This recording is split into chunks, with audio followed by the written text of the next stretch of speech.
Սրանք Պրահայում, ապա Գրանադայում Արցախը ճանաչել են Ադրբեջանի կազմ, ասել են մենք մեր 29743 քառակուսի կիլոմետրի տերն ենք, Արցախը հեչ։ Սա դուք եք ասել ու արել։ Հիմա ինչ եք մեղավոր ու արդարացում անգալիս։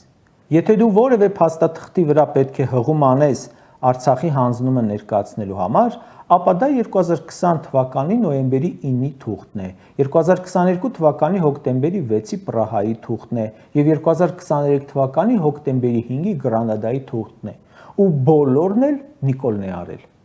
Դու Արցախը ճանաչել ես Ադրբեջան ու ասել ես արցախցիները թող որոշեն, մնում են Ադրբեջանում, դառնան Ադրբեջանի քաղաքացի, թե գալիս են Հայաստան ու դառնան քաղաքացիություն չունեցող անձ, որտեղ իրենց անձնագրերը չեն քաշվելու։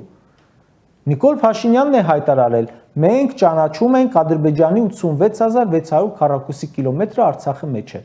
Իսկ հիմա ինչ Արցախի նախագահի փաստաթղթից եք խոսում։ Նրա ստորագրած ու որևէ ուժ չունեցող այդ փաստաթղթի հիմքում դուք չեք,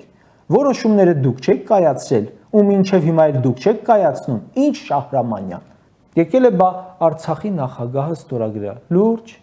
նա այդ ինչ էր կարող ստորագրել։ Ամբողջ ընթացքում ֆռցրիք, դուք իմացաք ինչ բանակցեցիք միայն, հանձնեցիք, աղետ բերեցիք ու հիմա էլ Շահրամանյան։ Շահրամանյանն ով է։